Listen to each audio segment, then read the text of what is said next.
Let's talk about one of the biggest, most divisive questions in the entire market right now. Tesla. Love them or hate them, you can't ignore them. But the real head-scratcher is the company's value. I mean, is this valuation pure magic, or is it total mania? It all comes down to this number. Just let it sink in for a second. $1.52 trillion. That's not just a big number. That's a statement. It's a massive, massive bet on the future, and it's exactly what we need to unpack.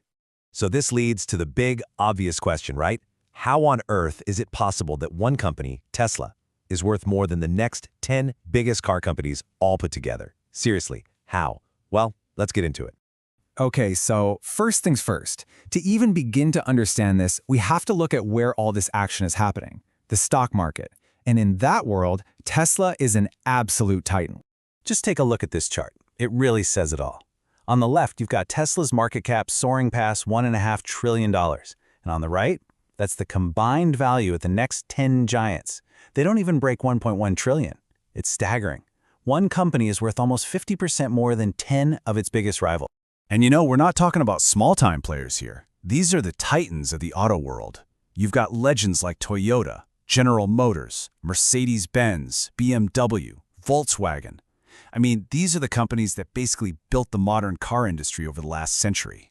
And it's not like this valuation is just sitting there. Nope. The stock jumped from around $380 to over $450 in just the last year. That tells you that investors aren't just confident. Their confidence is actually growing. So what is going on well? It's pretty clear the market isn't just looking at how many cars Tesla sells today. Investors are buying into a vision, a story about what the future of, well, everything might look like. But that's only half the story. All right, let's step away from the dizzying heights of the stock market for a second and get back down to earth. Let's talk about what these companies actually do. You know, build and sell cars. And this, my friends, is where the story takes a very, very strange turn. You know, Shankar Iyer, who's the source for these numbers, put it perfectly. He called Tesla a Lilliput, remember from Gulliver's Travels? The idea is that this financial giant, this titan of the market, suddenly shrinks to a tiny size when you look at how many cars it actually gets on the road. And this picture just drives the point home, doesn't it? On one side, you've got Tesla's output, and on the other, you have the competition. The difference is just, well, it's not even a competition. They're playing in two completely different leagues. And the raw data is even more shocking. In 2025, Tesla sold about 1.64 million cars. Now that is an amazing number for one company, no doubt. But the other 10 giants? Together, they sold over 42 million cars. Think about that. For every single car Tesla sold, the old guard sold more than 25.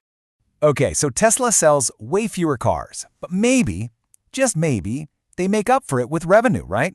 Maybe their cars are just so much more profitable that the money tells a different story.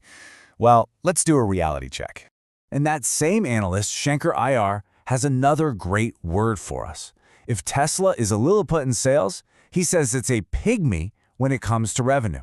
Another powerful image that really hammers home this massive disconnect we're seeing. And yep, the revenue numbers pretty much mirror the sales numbers. Tesla brought in around $117 billion. Impressive stuff, but it just gets dwarfed by the $1.68 trillion that the other 10 companies pulled in. That's billion with a B versus trillion with a T. This image of a tiny stack of cash next to a tidal wave of money is just the perfect metaphor. Tesla's revenue, while huge, is really just a drop in the ocean compared to the financial might of the legacy automakers.